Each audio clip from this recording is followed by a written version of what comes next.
સુરતમાં ભાજપ નેતા આદિત્ય ઉપાધ્યાયની દુષ્કર્મના આરોપમાં ધરપકડ કરાઈ છે। આદિત્ય ઉપાધ્યાય છે વોર્ડ નંબર 8ના ભાજપના મહામંત્રી। આદિત્ય ઉપાધ્યાય અને તેના મિત્ર ગૌરવસિંહ પર દુષ્કર્મનો આરોપ છે। હોટલમાં કેફી પીણું પીવડાવી યુવતી પર દુષ્કર્મ આચર્યાનો આરોપ છે। આદિત્ય ઉપાધ્યાય અને તેના મિત્ર ગૌરવસિંહની ધરપકડ કરાઈ છે। સુરતના જહાંગીરપુરા વિસ્તારની અંદર ગેંગરેપની ઘટના સામે આવી છે। ફરિયાદ મળતાની સાથે જ આરોપીની ધરપકડ છે એ કરવામાં આવી છે।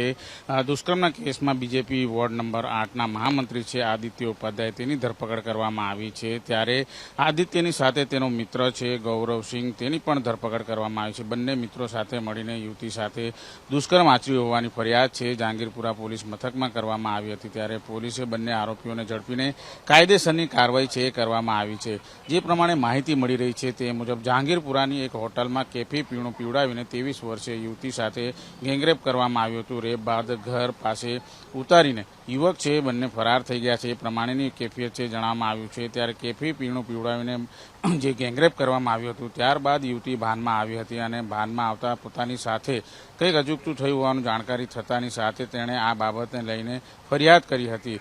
જોકે સુરતમાં 23 વર્ષીય યુવતી સાથે જહાંગીરપુરાની હોટલમાં બે યુવકો દ્વારા ગેંગરેપ કરવામાં આવ્યો છે। ત્યારે તાત્કાલિક ધોરણે પોલીસ એક્શનમાં આવી હતી અને ત્યારબાદ બંનેની ધરપકડ કરાઈ હતી। 23 વર્ષીય યુવતી ગતરોજ વેડ રોડ વિસ્તારમાં બજારમાં ગઈ હતી। ત્યાં બજારમાં યુવતીનો ઓળખીતો યુવક છે ત્યાં આવ્યો હતો અને ત્યારબાદ તેને સાથે બેસાડીને લઈ ગયો હતો અને ત્યારબાદ કેફી પદાર્થ પીવડાવ્યો હોવાની ફરિયાદમાં ઉલ્લેખ કરવામાં આવ્યો છે।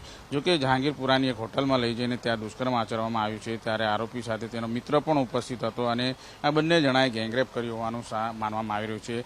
બીજેપીના જે કાર્યકર્તા નેતા હોય છે તેમના પર આ ગંભીર આરોપ લગાવવામાં આવ્યો છે। ત્યારે સમગ્ર બાબતને લઈને જહાંગીરપુરા પોલીસે બંનેની ધરપકડ કરીને વધુ તપાસ હાથ ધરી છે। કેમેરામેન રાકેશ પાનવાલા સાથે ધનરાજ બાગલે, એબીપી અસ્મિતા।